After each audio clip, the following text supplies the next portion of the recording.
AlienJake finishes his Hanging Guardians, and I have to admit I'm a bit confused by the timing on this, given that he could have used these stones to build up his military, and he doesn't really need the happy faces right now.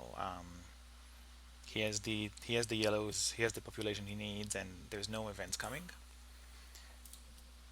He then picks up knight as his last move. So to me, it would have made much more sense to get the knight, research them, and build one. But I guess he wanted to get rid of the Hanging Gardens. And looking at Claudius's turn.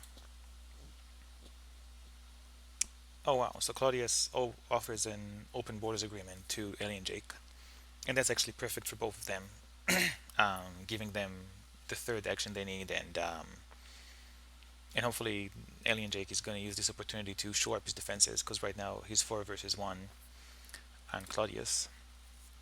And Claudius revolts into a monarchy, and using some Hammurabi shenanigans to elect Genghis Khan and built a temple.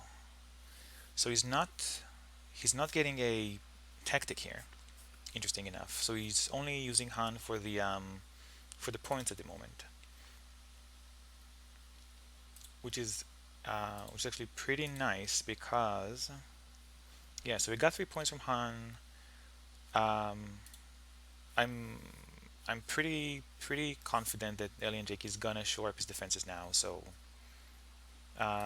Claudius is gonna have to work a bit to get more points off Han. He did pick up the knights, so I imagine that he might have a tactic. Although knights is generally a good technology to have. So going into my turn, my original plan was to plunder AlienJake, and to be honest, I'm not that happy with this plan anymore for 2 reasons. One, I'm already pretty deep into corruption, so I'm not sure I'll be able to get rid of the resources quickly enough. I don't have irrigation up, and iron is a bit far away. And two, plundering Jake now, if it succeeds, um, so he needs a defense card to defend. Oh yeah, and he has 3 actions now. So initially he needed 2 defense cards, but now 1 defense card and 2 cards will be enough to defend. And so it's quite likely he defends. And either way, whether it succeeds or fails, it opens him up to a later attack by Claudius. So I don't need the stones. I don't really think that I should go for the plunder route right now. So I can't pick anything. My hand is full. I could use Engineering Genius to finish the pyramids, but I think I might actually have a better idea where I'm going to finish the Engineering Genius. I'm going to finish the pyramids, and that opens up a slot in my hand, and I can pick up this monarchy, which actually shores up both of my civil actions and military actions. And I have 1 action left. I'm not really sure I want to pick any of these blue technologies. By the way, I could have taken Code of Laws over Monarchy, but I think at this point, paying 2 more science for the military action and the government is probably the better move. 2 science and an action. So I think what I'm actually gonna do is I'm gonna change Homer for Da Vinci, and I'm gonna pick up Taj Mahal for no actions. Next turn I'm gonna have 7 stones, and that's 10 with Engineering Genius. So I can finish up the Taj Mahal, and I'm gonna have 2 stones left, which means I can research alchemy, upgrade it, and I'll have 1 action left. The challenge here is that Swordsman hasn't shown up yet, and both cavalry are gone.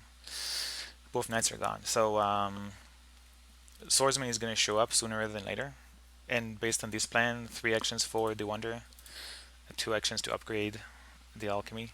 I probably won't be able to pick them up, but if necessary, I can always postpone the Wonder plan by 1 turn. So it looks like the 2 critical technologies I'm going to miss here are iron, since both of them showed up next to each other, and highly unlikely I'm going to get one of them. And likewise, swordsman is probably going to slip away, or I'm going to have to compete with it for it with AlienJake and Claudius. So let's finish the turn and let's see what happens with the card draw. Oh wow, more aggressions, and here's the swordsman. So that's actually fantastic. Both of them. So no, so AlienJake is in one action, and looks like he's going to remain in one action into H2. Both monarchies and both codes of laws are gone. Claudius is doing really well. It really depends on how AlienJake sets up his military moving forward. And for me, I think that yeah, if nobody picks up the swordsman, it's quite possible I will get it for one action. I doubt AlienJake will get it for 3. Claudius might get it for 2 though. He has the science. He's set up pretty nicely, so he might go for the swordsman.